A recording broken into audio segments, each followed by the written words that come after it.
You are now listening to the hottest true crime podcast in the streets.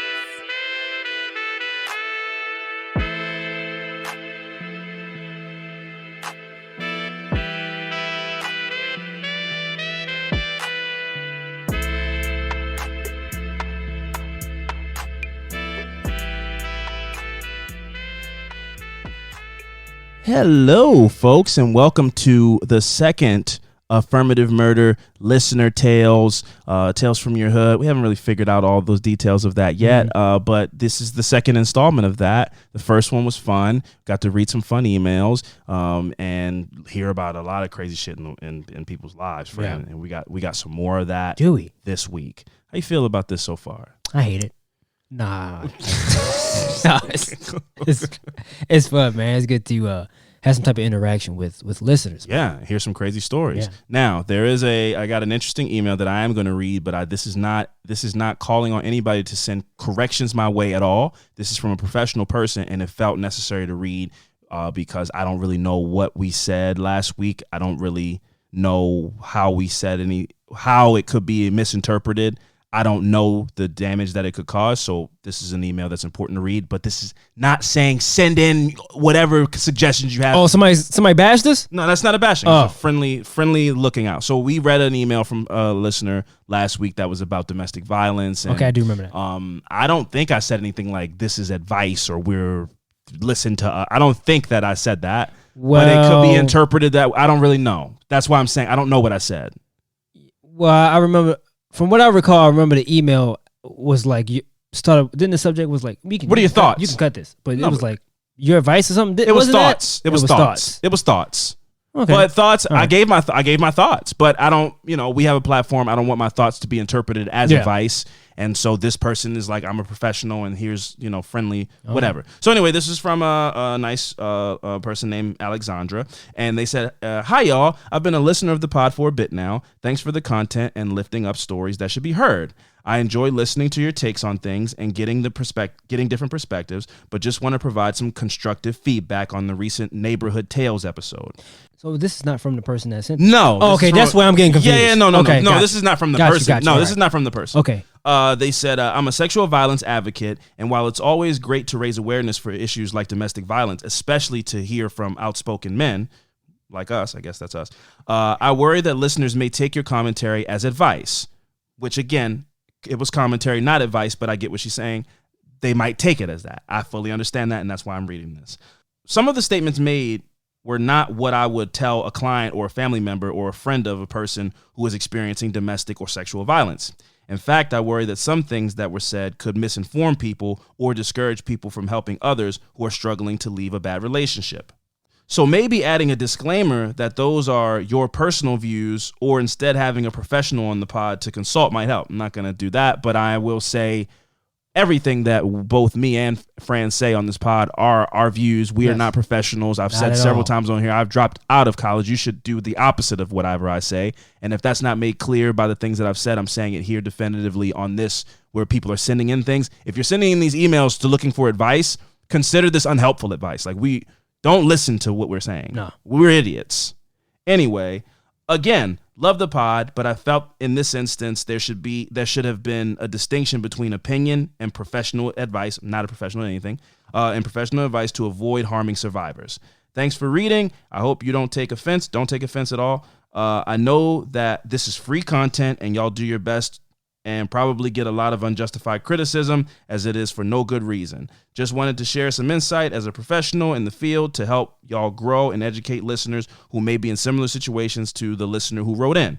Warmly, Alexa, sexual violence advocate in Minnesota and listener. Shout out to you and thank you for that. And that's important for us to hear and important for us to say. So again, I will say, we don't know jack shit about anything. And if you send us an email, we'll read it and we'll talk about it. But please don't. Neither of us are Dr. Drew. We don't have a doctor in front of our name. I don't have a PhD in anything except maybe Trader Joe's snacks.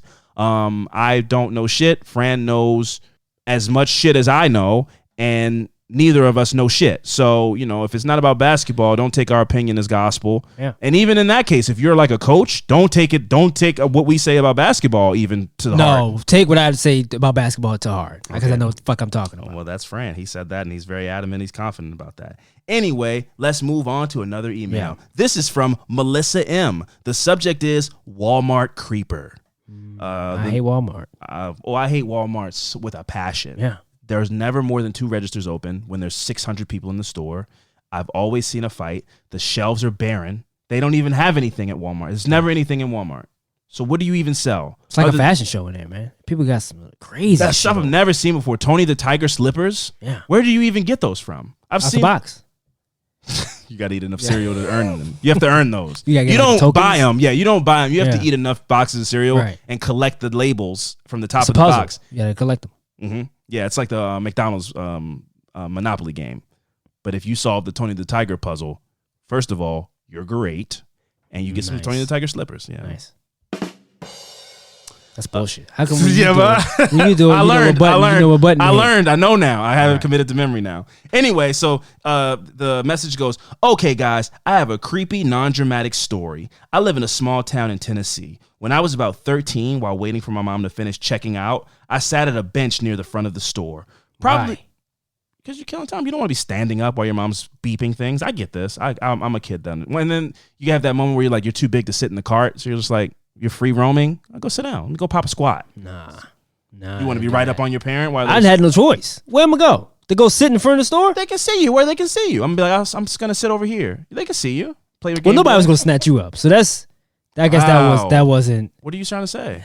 You was a little hefty. It was too much. They literally couldn't snatch me up. Yeah. Wow. Low blow. Thought you were better than that. Right. Anyway, so I was sitting on a bench probably just 20 or 30 feet away from my mom. Suddenly, this man who looked nothing like me ran up and grabbed my arm and said, "Tell them you're my daughter."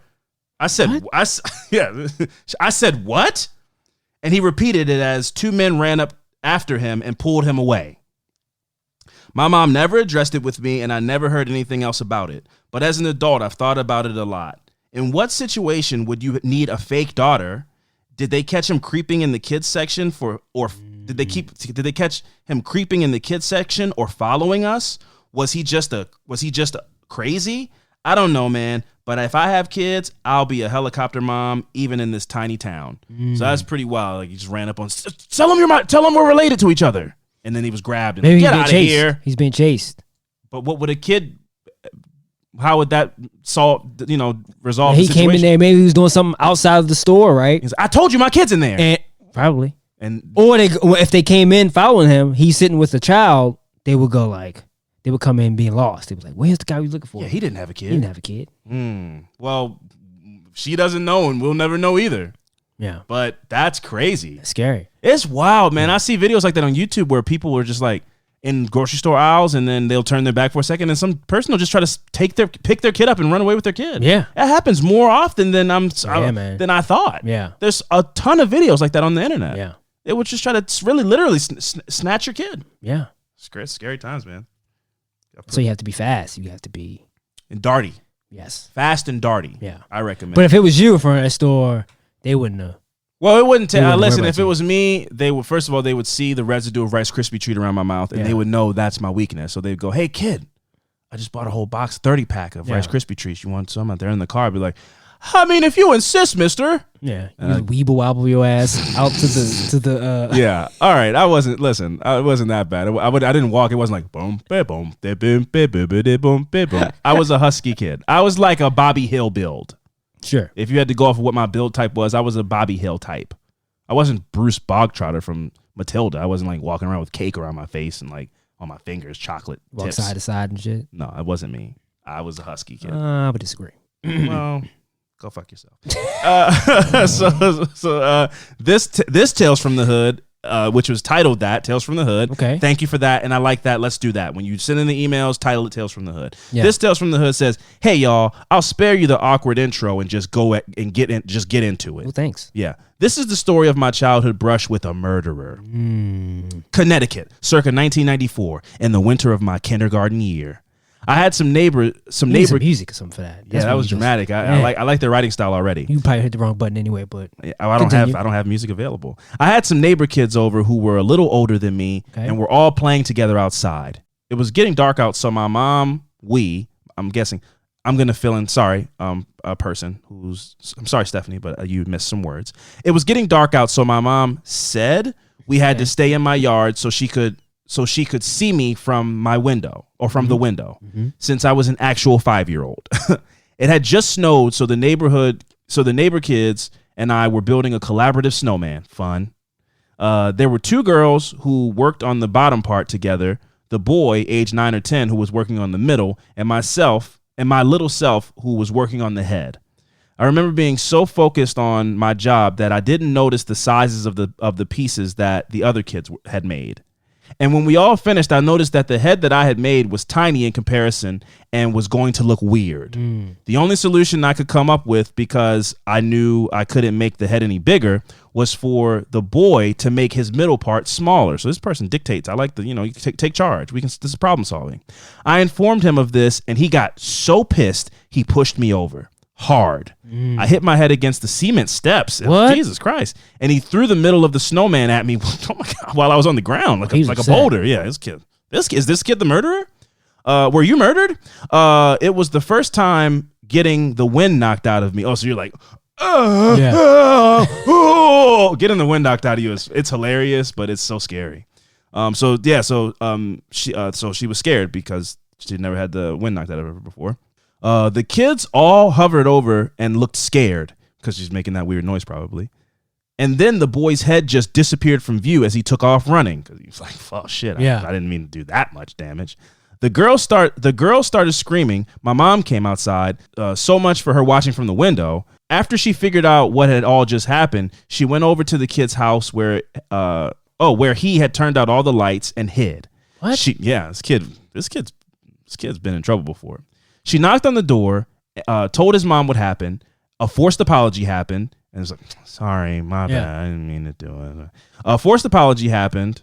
Also, he runs in the house and cuts off the lights. Mom probably like, what the fuck are you doing? The mom was home. I'm playing. He's probably a good liar too. He's like, we're playing hide and go seek. It's a trick. It's a game. In the house? Hey, sometimes you want to believe the best in your kids, you know? I guess. Like, you kids and your silly games. No, not me. I'll go, what do you mean in the house? In the house? Playing hide and go run seek in the house? They're not coming in. They better not be coming. That's why. That's why you would ask questions like, your friend's not gonna be running all up in my house, tracking mud in here. Oh, you turn into one of those dads? Yeah. Heat is on. You letting the heat out. You not be running in and out, leaving the door open. You letting the good air out. I'm disappointed in you, bro. What? I feel like Peter Pan, bro. I just found out my friend got old in front of me. You can't fly anymore, bro. What do you mean? You don't believe anymore. There's no way you act like that as a parent and you still believe in magic and can fly.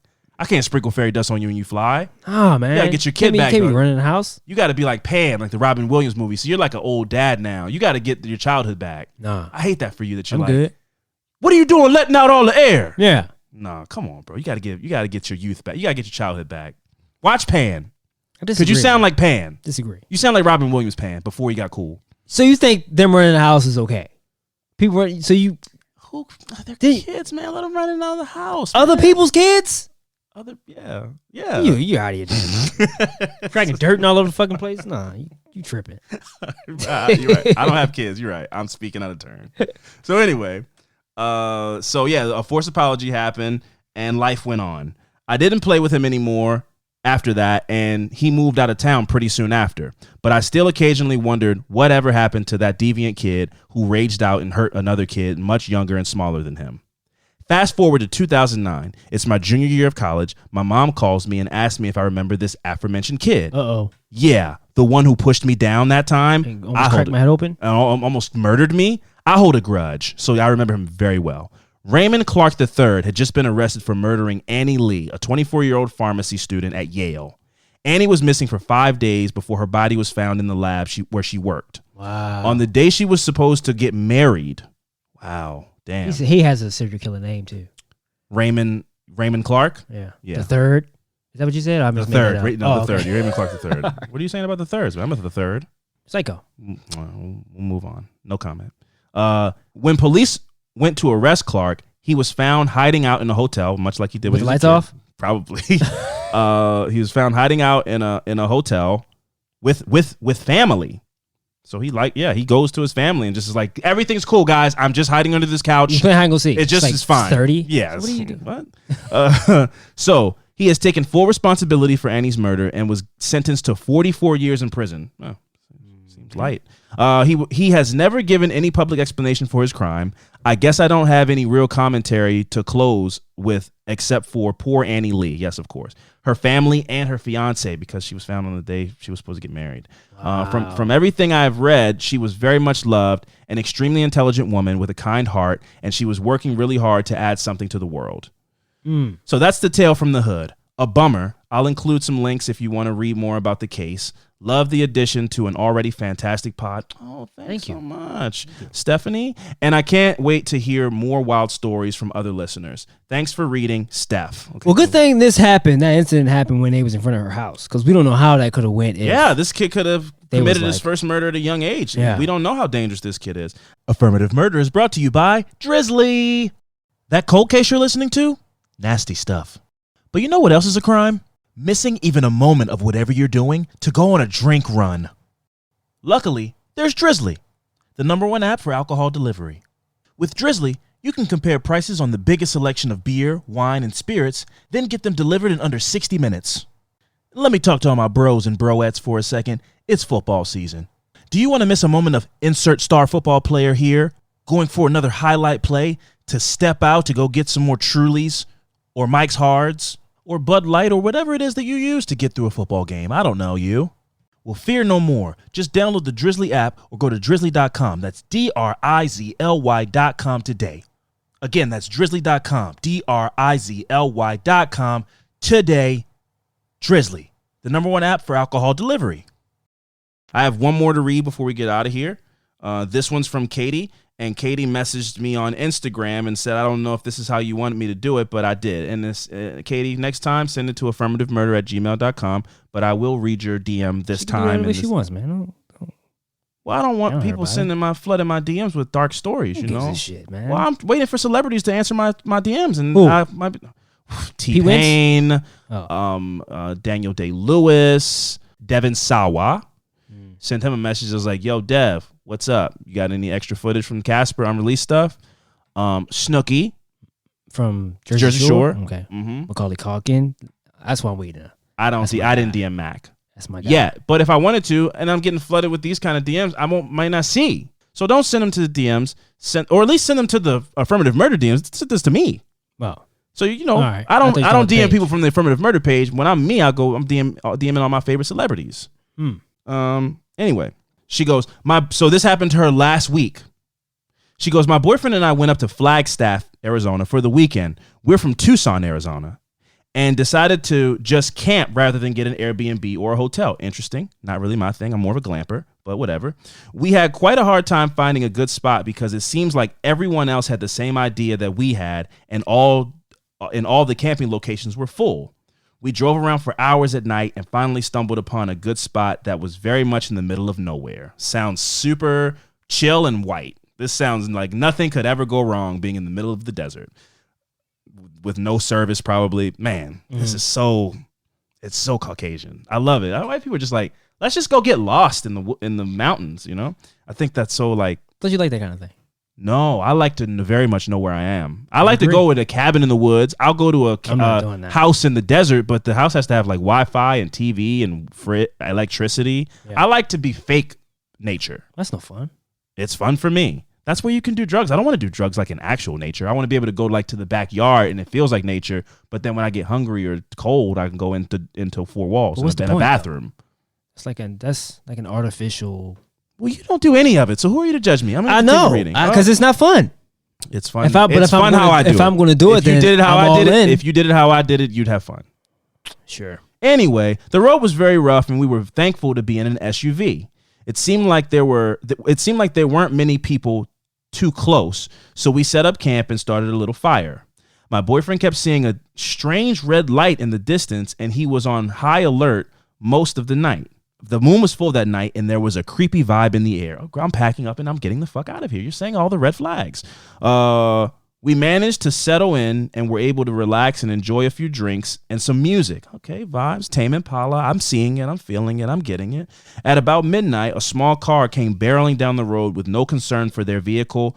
You could hear the bottom of the car just completely scraping the ground, and they were hauling pretty quickly. That's when you get in your SUV and you do the same. Yeah. That's one thing I'll say about black people. If somebody starts running right now and we're in public, I'm running too. I'll ask questions when we get away from wherever that person's running from. Yeah. So if I see a car speeding, I'm hopping in my car. I'm speeding away too. Anyway, so they were like, what the hell's going on? It seemed strange because we could see that there was only one person in the car, and they definitely seemed to be in a hurry. Why are you in a hurry in the middle of the forest at midnight? Good question. Midnight? Yeah, at midnight. So it's dark. That's I know what midnight is. Okay. Katie asked the question. I didn't ask the question, Frank. Katie asked the question. We kind of brushed it off, and I would never brush something like that off. We kind of brushed it off and shortly after went to bed. The next morning, as we enjoyed breakfast by the fire, that same car came flying back down the road, this time with a donut tire on the front passenger side, still only the driver in the car. Where had he gone? What was drive fast? He's just a fast driver. Possibly. I don't know. This is Katie's story, not mine. This is her story, not history. Anyway, where had he gone? What was he doing for those 8 or 9 hours? Was he burying a body in the woods? Seems suspicious, and I'm just saying, if a body is found in those woods, we saw that in motion. Or perhaps he's a werewolf. Or perhaps he's just a crazy person who enjoys destroying his own car on a rural mountain drive during a full moon, just to enjoy some fresh air for the night. Love y'all, Katie. So yeah, Katie, I don't know what you saw, but I commend you for staying the night. I would have absolutely left. That's crazy that you guys stayed. I would have packed up and left. No, you wouldn't have. If I saw a car hauling ass down the road, banging, scraping the ground, and I'm in the woods too. Yeah. No, you wouldn't. Oh, no, you wouldn't. Okay, well, I don't know. You look at this fucking said guy. something about Alvin Insight when we did the podcast earlier. Oh, you want another segment of that? You don't know anything if you think I wouldn't pack my car up and leave. If he was a group of people? If I'm with a group of people, I didn't drive. I can't. But if I'm with a group of people and I brought my own car, let's get out of here. You wouldn't have did. Nobody would have listened to me. I'm saying I would have. Okay, so if you I had left. I couldn't leave. But if I had the option to leave, No, you would. I would have absolutely left. You would I not. would have absolutely left. No, you would not.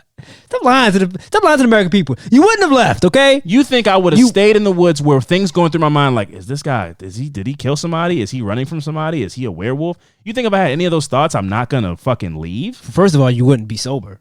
That's number one. Okay, fair.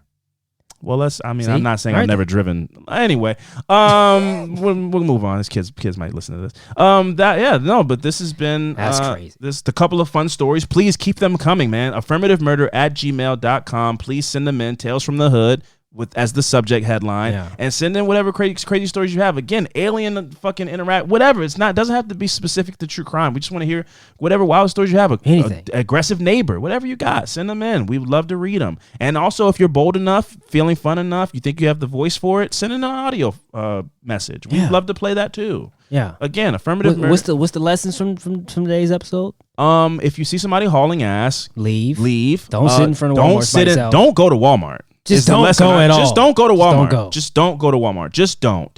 And, platforms are important. And so you need to be careful with your words. Absolutely. That's a very important one that we learned very seriously. Yep. And and we are not professionals. And we are not. Hey, folks, we're going to do a Dora the Explorer thing. Okay. What did you guys learn? You guys are not professionals. You guys don't know what the fuck. You don't know what the fuck you're talking about. That's right, guys. That's right. We don't know fucking shit. And with that being said, we're going to get the fuck up out of here. And we'll see you guys next time. Again, AffirmativeMurder@gmail.com. Send those emails in. Tales from the Hood. Deuces.